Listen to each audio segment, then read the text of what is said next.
Welcome to The Landlady Listens.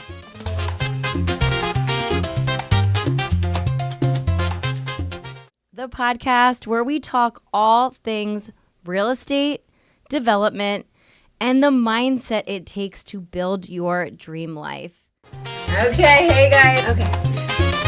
It's Landlady.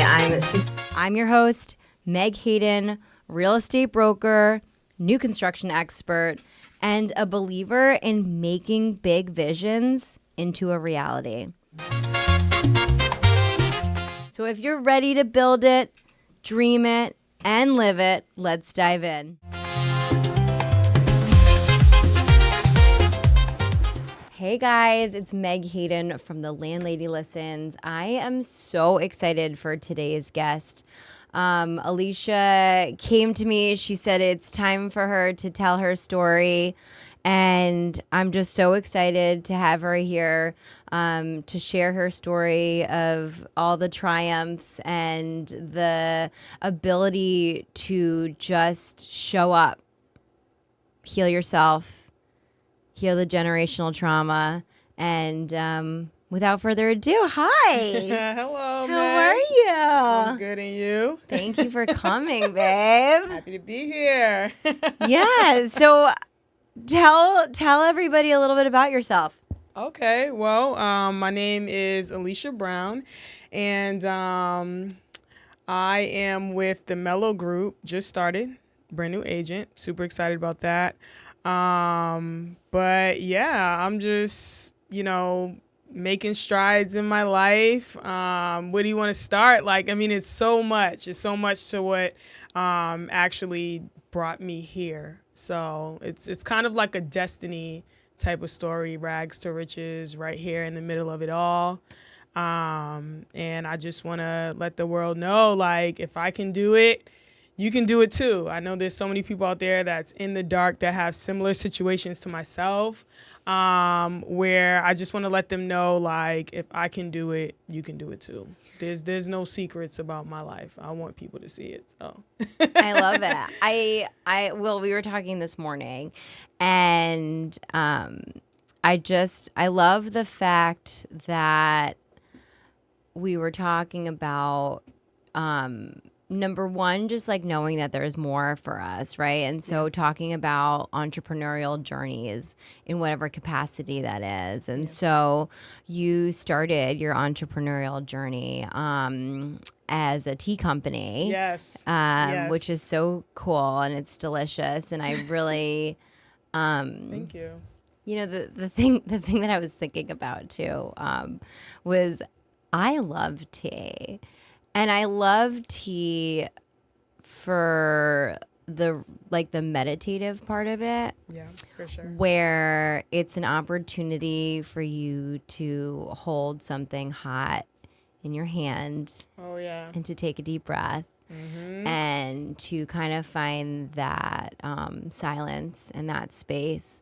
And you know what I'm saying? Yeah. I'm a big believer in meditating daily. And so daily meditation can just even be taking that minute, taking that breath to just be present, to feel what's in your hands, to smell what's around you, to taste whatever it is. And so, a lot of people talk about meditation, and I'm like, you can meditate all day long. Oh, yeah, for sure. In it terms is a of state just, of mind. It is a state of mind in terms of being present.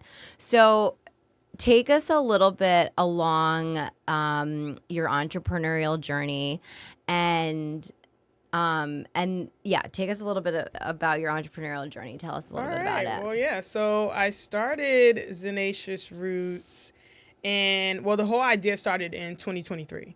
And it actually started because I was in the middle of a very long healing phase in my life, and I just felt like it fit. And as I was coming into a new chapter of my healing phase, I started exploring, how I could just improve the quality of my life, right? So it went from just like physical to like, okay, how can I take this over into like adding value? And so I started watching, podcasts, different things, just really trying to get information on how to find my purpose. And so I came across this guy, and he was talking about creating a passion product, and I was like, this seems like it's easy enough with a little bit of guidance. And so I had like, I don't know, $300 to my name, Meg. Like, because I was like literally in this healing phase. So I wasn't working. Like, I was healing my neck and stuff like that. And so I really couldn't work. I was kind of like a little bit disabled. And so I was like, whatever I'm doing, I need to generate the income for myself. Like, I can't go on a 9 to 5. So I had $300 to my name, and his course was about $1,000. So I was like, I need to figure out how I'm going to get this money. And so I heard someone speaking on one of the, YouTube videos that I was watching, and it was like, you need to like reach out to people, you need to crowdfund, you need to do whatever you need to do to reach your dream. And so like, that's exactly what I did. I started like crowdfunding, asking friends and family alike to help me. And the outpouring was literally what I did not expect, right? Like, this is coming from a person who believed that no one would ever support me, or no one would ever, come to my aid or assistance. And people just was so, I guess, into the idea of me trying to create this tea thing that I was able to raise the money. So I took my 300 and the 700 that I raised, and I paid for the course. And then from there, that was just teaching me the logistics of how to get it all started. And then once that happened, I mean, there was so many things far in between that just allowed me to get it started, from making the blend in my kitchen, people testing it out, my very first blend, to being able to get my actual business license and work from a commercial kitchen. It was just so many blessings that made me feel like it was destined for me to do this. But like, little did I know, it was just a start Just to the where propeller. I'm landing today. So it was definitely super beautiful. It was a beautiful run. So you had mentioned, so you started the tea company, and then you did a program called E for All, and that program. And tell us a little bit about the program, and tell us a little bit about how that also kind of propelled you to even like us sitting here right now. For sure. So the whole the way I got started with E for All. Basically, I started going to this church out here because I'm not originally from here. I'm from Boston, Massachusetts. So me moving out to Rhode Island was just me trying to like get to know my surroundings and stuff like that. Find a church, find some people that I could connect with. So I found this church, and this wonderful young lady that I know. She's super involved with the community, small businesses, and all that stuff. So she kept telling me about E for All. And because I was so consumed in like taking my business off, I don't know, I just stalled. I was just kind of like, I'm kind of busy with this over here. So it took her talking to me a couple of times about it. But by the time she spoke to me about the second or third time she spoke to me about it, I was like, okay, I'm going to do this. By this time, the winter cohort was approaching. And it's so funny because that's destiny. I had joined the winter cohort, and Connie was there.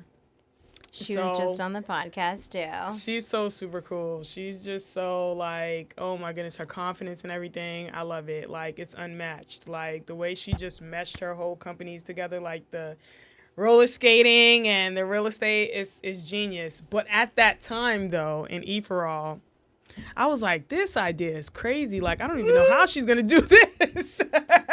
And so it was we were just talking about delusion. Yeah, literally, it was like she had me questioning it, as I'm going along in my journey with my, tea business and stuff. And so she just started a fire in me that she didn't know that she was starting. It was a combination of curiosity and a frustration deep down inside of me that I didn't know was there, you know? And it was just like she challenged me without knowing that she was doing that.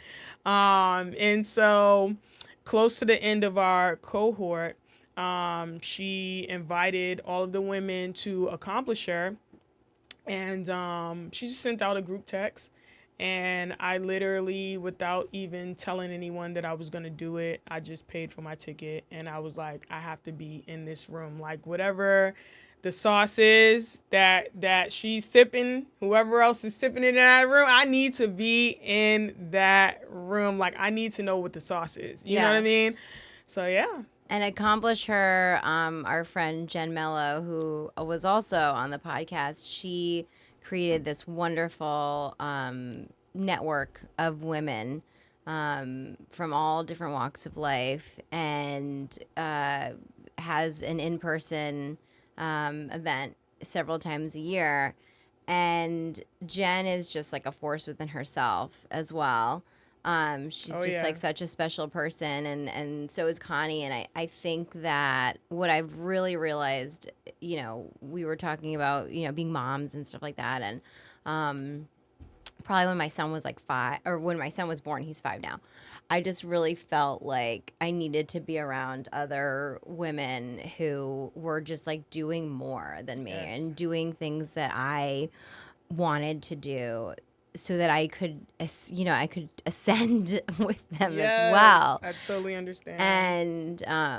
And so I started a group. You know, we have like a group text, but it's been almost 5 years, and it's just really so important to be around like the right people, and to cut other people out of your life that are not bringing joy, bringing that excitement, lifting you up, you know.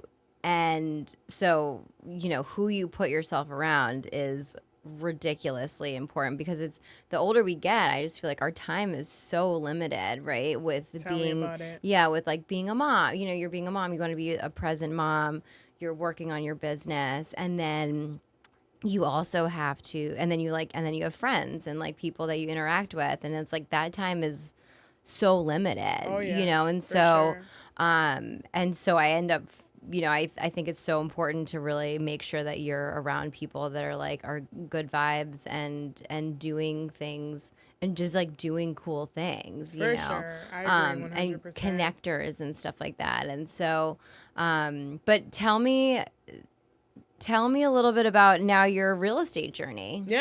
So I was going to accomplish her, and I think around the third time that I went, Jen just kind of did her thing, like worked her magic, and she like totally prevented me from leaving the way, because I would go and like totally like catch the vibes and be like super emotional. Like it was wonderful. You was there, you know. So it was. I swear it's always like right before my period, I think. So I'm always like, oh yes, right. It's right at the end of the month. Yeah. Yes. We're all cycling together. I'm telling you. So like, it gave me everything that I needed. Like literally, from like the dreaming of like the financial freedom, the just the autonomy. Like I have a choice in my destiny. It just being in the room with all these successful women from different walks of life was exactly what I needed in that moment. And so we all need that. I'm telling you. And it's like, and you know what's like crazy? Like, I just want to say real quick that I prayed for this. You know, this was a part of my healing journey. Like, you know, God, please surround me around people that are at a higher level than myself, that can, you know, feed into me so that I can feed into others like that. I crave that, you know, but like in the same token, I was patient. I was like, listen, do it when I'm ready. Like I can wait. You know what I mean? Because I knew that it was going to be something just wonderful. You know what I mean? And it took literally like years. I prayed that prayer for years, and it like literally happened. And I just feel like I'm dreaming. So it's like, okay, so accomplisher. So the third time I went, you know, Jen was like, hang around, like let's talk. And so I'm talking to people, and I'm just like so inspired, and I'm like, I think I asked Lisa, I was like, you know what? Like, I'm thinking about like being a real estate agent. I've always kind of wanted to do that. Like, do you think I can do that and have my tea business at the same time? Because I kind of wanted to, see if that could happen. And she was like, yeah, totally. And I'm like, but yeah, like I got my piercings and my hair is cut. I got this low cut. I got these tattoos and all of this stuff. Like, do you think like people would want to like do business with me? And she was like, girl, please. Like the industry is like wide open. Like all people care about is that your information. Like, what you're talking about. And if you don't know, you find out. Yeah, pretty much, And so I was just like, you know what? Okay. And then like that's when the seed was just kind of like planted. And so from there, I just was like, all right, let me just go ahead and like get these classes, take them, and stuff has been happening at the same time, but it hasn't been stopping me. Like, I'm here now. So But that's your story is resilience, exactly.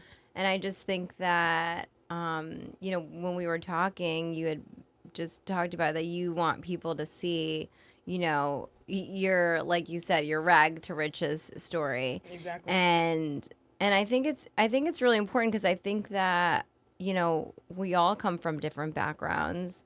A lot of it's the same in different ways. For sure. For sure.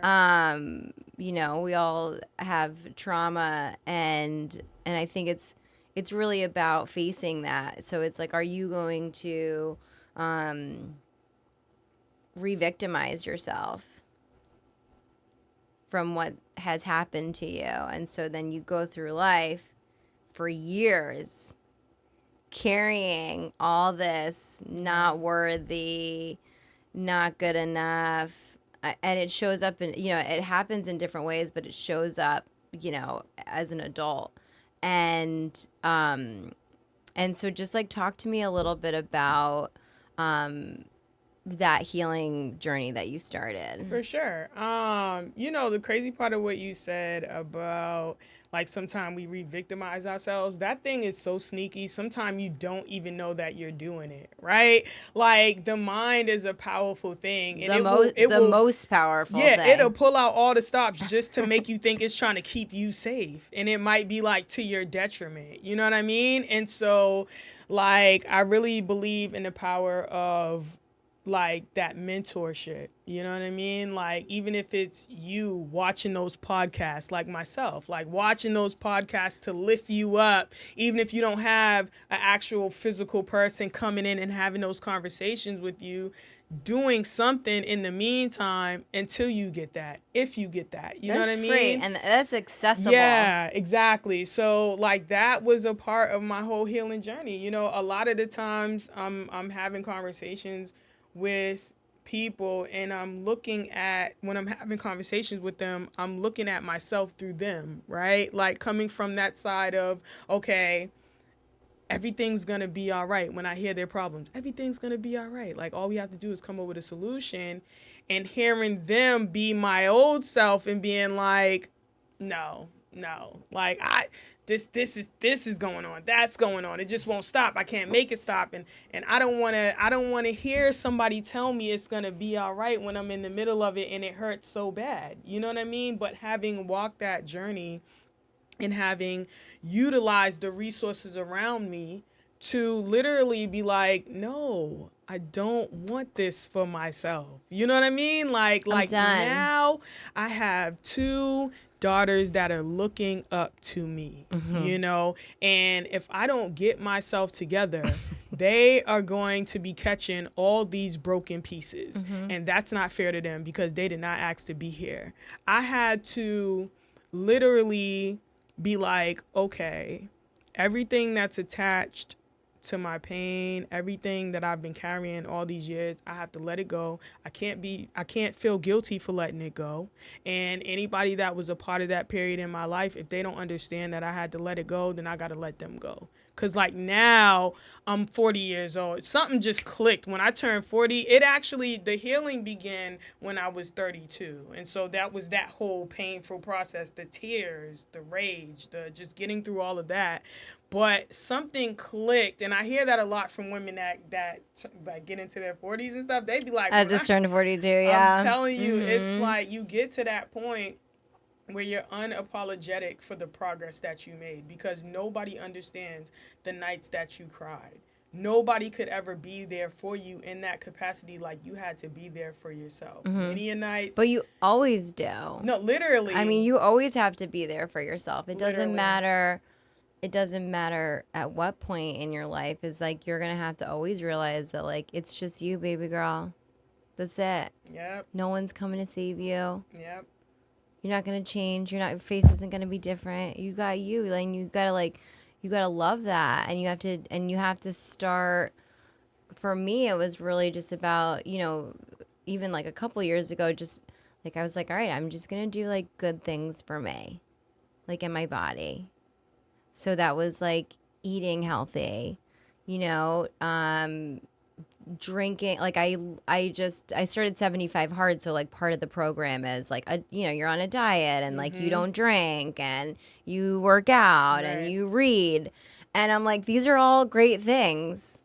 Yeah. These are all really good habits. Exactly, for sure. And just really like starting to take care of this vessel. Exactly. This like beautiful vessel that I have to carry me through this lifetime, right? Exactly. And so, and also, even more so, like I do a lot of meditation, but really getting back to the fact that like, how you're talking to yourself. Yes.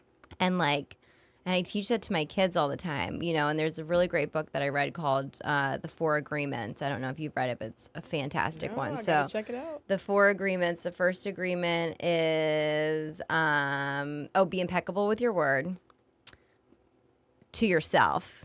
I love that. Yeah. And to everyone else, and then I think one of them is like, don't take anything personally. So if someone says, whatever, like, I don't know why this is coming up, but I remember like I was in a frat house and I was like, hey, can I get a beer? And the guy was like, you're ugly. And I was like, could I still get a beer though? Like, because I really don't feel that about myself. Exactly. But you're very rude. Yes. I'm still looking for the cerveza. Exactly. But so don't take anything personally, right? So like if you believe that whatever someone's telling you, that you're stupid, you're not competent, you're this, you're that, and you internalize that and you believe it. Yes.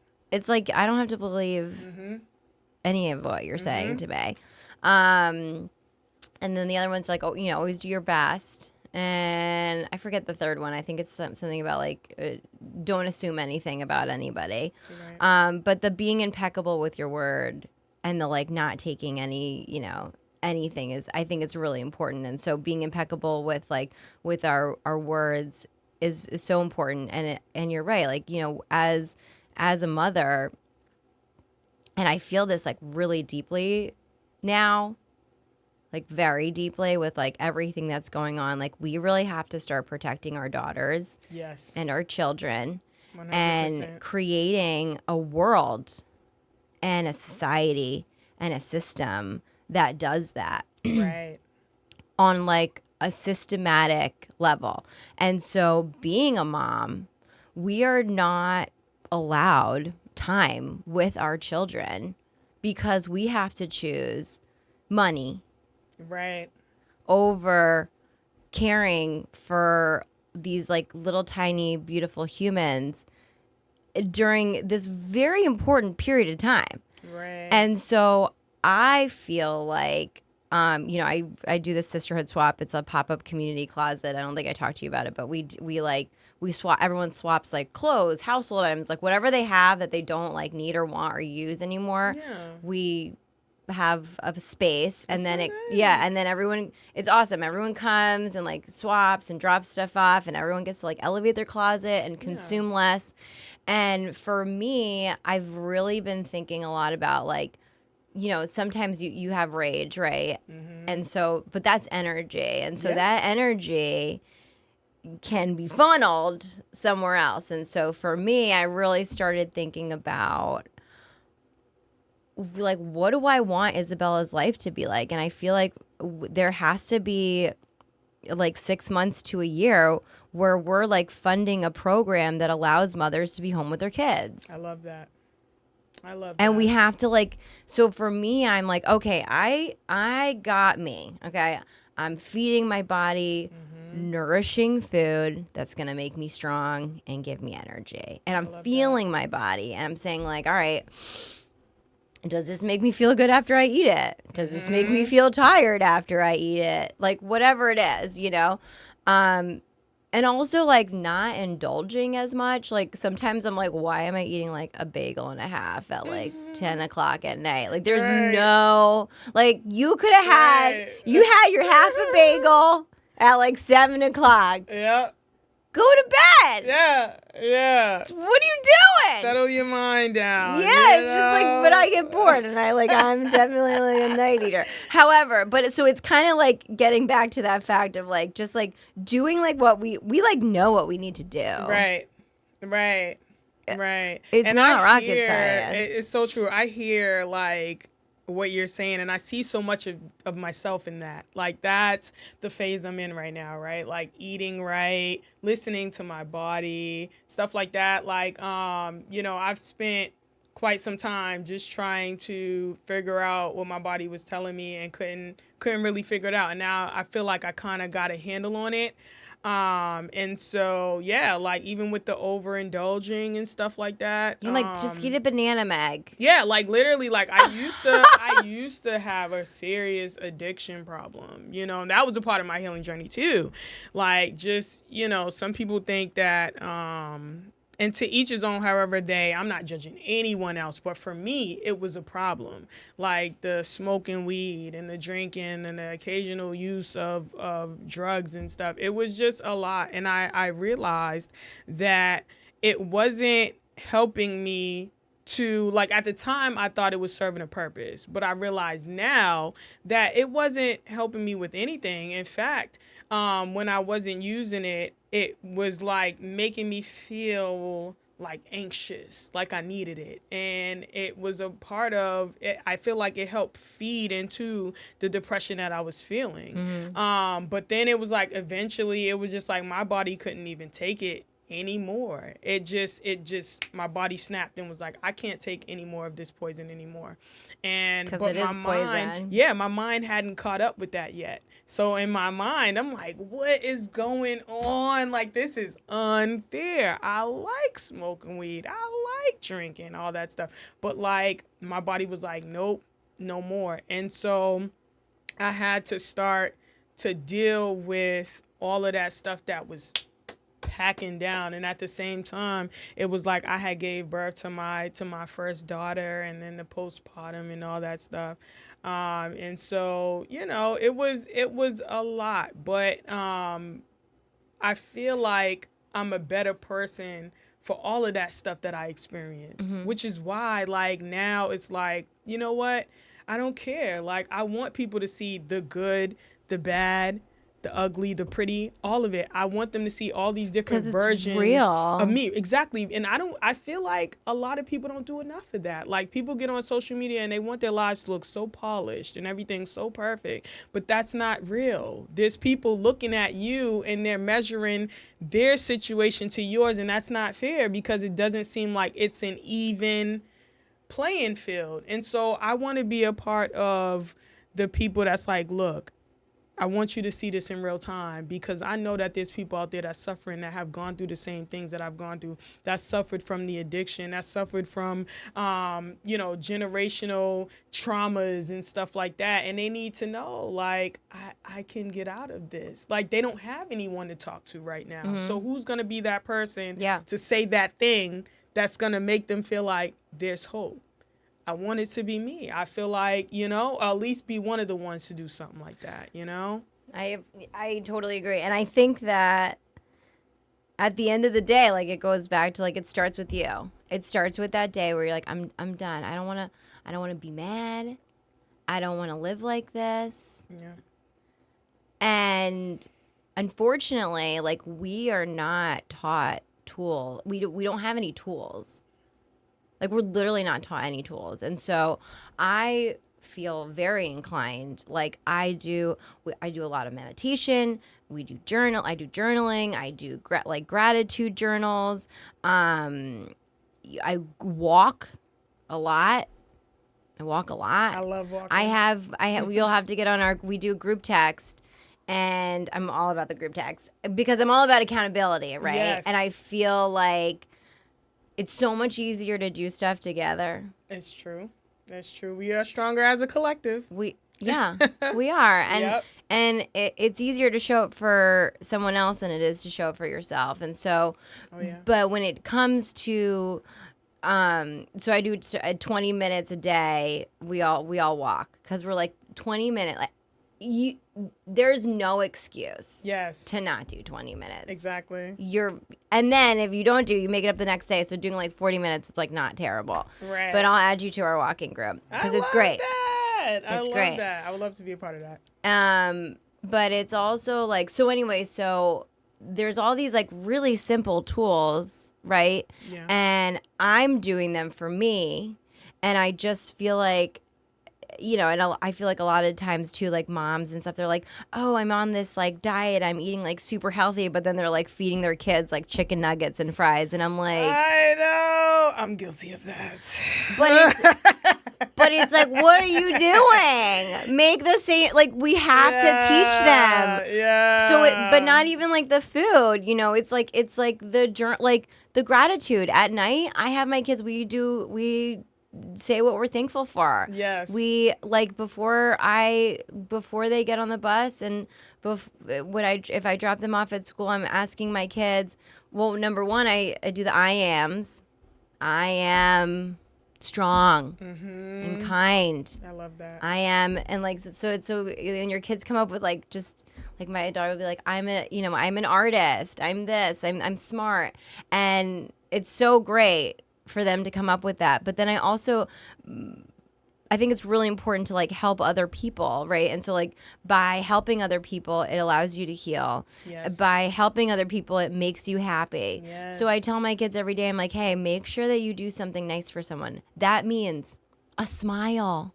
Yeah. That means holding the door. That means saying someone looks nice. You like their pants. You like their shirt. Anything. I love that. And that's part of like the gratitude, like being that reverberation, bringing that energy. And I always tell my kids too, when you throw a rock like when we were at a lake and I'm like, we're throwing rocks in the water. I'm like, see, that's energy. Yes. What energy are you going to be? 100%. Are you going to be a taker or are you going to be a giver? And right surrounding yourself with givers is really important. Oh, yeah. Too. Oh, yeah, for sure. And the takers, I'm like, I see you all set. You want to stay away from those? Mommy's all set. I love the way you talk about like the little things, right? Because little things are like literally so powerful. It doesn't even matter. Monumental. Like it's all about habit stacking. And I feel like, from the kindness to the healing to the steps to every aspects of life, all it starts with is one small ripple, right? Like when we're on our healing journeys, there's one thing that I learned personally from mine. It's like, no, you may not be able to see beyond the first 10 steps, right? Mm-hmm. But you can focus on the first 2. Right? And like really hyper focus on that first 2 until you take it. And then once you take it, you take your deep breath and you're like, all right, I did it. It's okay to celebrate yourself for them little 2 steps that you took and then take the next ones. You know what I mean? Mm-hmm. And so, yes, I agree with you 100% about them small steps. The small things. The small things. And it's like even this 20 minutes, right? I feel, and that's the thing, is like when we're stressed, when we're sad, when we're busy, we are get away from our bodies. We are not connected to our bodies at all. Like it's all a distraction. Exactly. And I mean, me myself last night, I'm like on social media and I'm like, I just wasted. Yep. my precious time with nothing. I had nothing. There's no benefit. Yeah, yeah. So I'm like, I'm deleting Instagram and Facebook off of my phone again. Yeah. But it is about the little things. It's really important to do the little things. So tell me about tell me about a book or a podcast that you would recommend. I would say that a book that really changed my life was Let Them. I forgot what her name is. Mel Robbins, yeah. Mel Robbins. And I actually got that book from Accomplisher, I believe. Mm-hmm. And the book spoke to me so much that I actually got a tattoo that said Let Me. Because even though the book says Let Them, and that's a lot of what she speaks about, there's a really small kind of portion in the book where she says, let them so I can let me. And that spoke out to me so much because sometimes I think that, like, you know, we don't give ourselves permission, right, to like do whatever it is that whatever our heart's desire is, right? Like, we're always living under this invisible lens and believing that we need some type of approval or validation, right? Mm-hmm. And that's a part of that whole victim mentality too. So Mel Robbins, that book really, really spoke to me a lot. It spoke to my heart and my situation, things that I've gone through. And I just feel like anybody that's going through something in life needs to read that book because it takes a lot of relief off of your shoulders. It takes a lot It's of not the yours. responsibility, right, of you having to carry that thing, right, for anyone else and even like for yourself. Like, no, let it go. Let them so you can let you. I feel like that book was a breath of fresh air for me. Mm-hmm. And if anybody's open to reading it, just to allow it to speak to them, which is the first step, I feel like not even thinking about like this humongous change that I might have to go through, right? Like, no, just like read it and like just let it sit on you for a second. The words, I feel like it can change.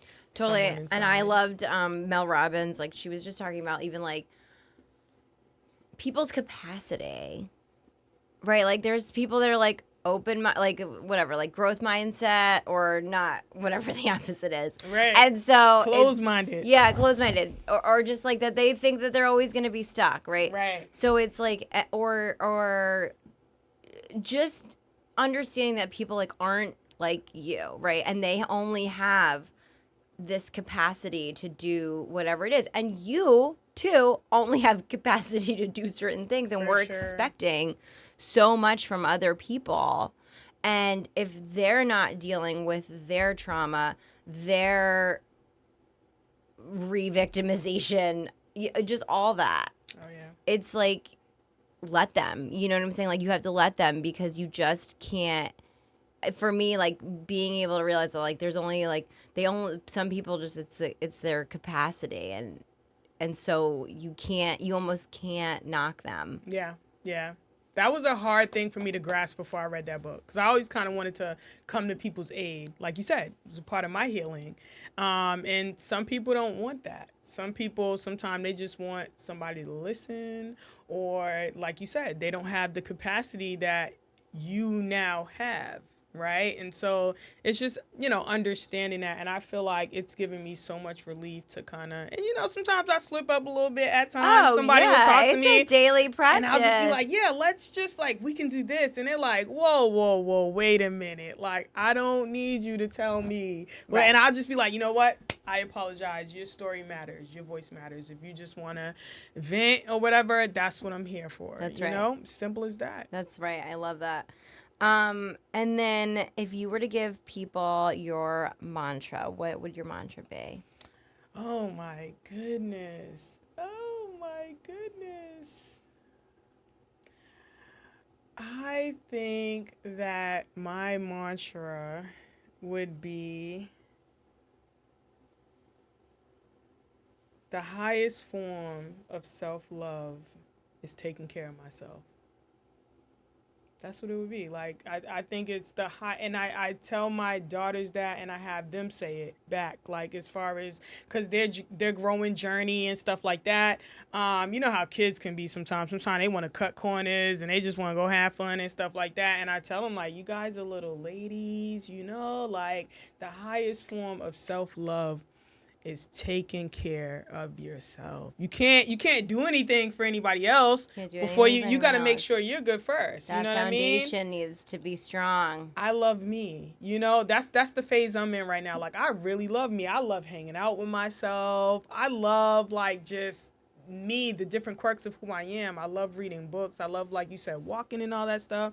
And I'm just all about taking care of myself, because I can't do any of the stuff that I'm doing right now if Alicia's not good. So I don't know if that's a mantra exactly, but it feels like one to me. The highest form of self-love is taking care of myself. Well, thank you so much for coming on the show. How can people get in touch with you? So my social media platforms on Instagram and Facebook is actually, no, not Facebook. My social media platforms are Instagram and TikTok, Zenacious Roots. They can find me. Zenacious Roots. Can you spell that out? Yes, ZENACIOUS, Okay. Roots, ROOTZ. So they can find me on those platforms, and I'm literally always talking about healing and my journey if they want to follow along. We're walking this journey together as a collective, and I want people to share in and get inspiration and know that, like, if she can do it, I can do it too. So let's walk this journey together, you know? Oh my God. Thank you so much for coming on the show. I super appreciate this time and space that we got to spend together. And your story is so inspiring. And I love that you were like, it's time for me to share my story. And I just appreciated that you could do it here. So thank you so much. Oh, thank you for having me, Of Meg. course. And you're the best. Like, you're a force to be reckoned with. I'm super inspired by you as well. Everything that you're doing.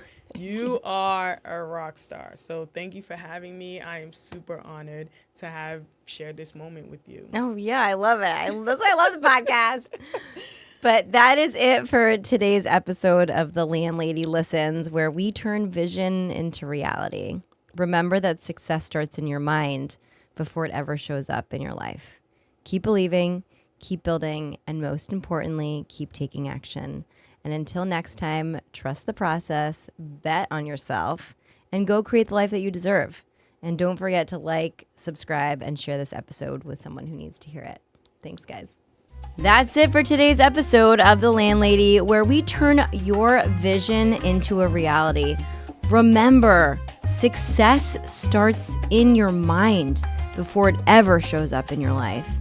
Keep believing, keep building, and more importantly, keep taking action. And until next time, trust the process, bet on yourself, and go create the life that you deserve. Don't forget to like, subscribe, and share this episode with someone who needs to hear it. Love you.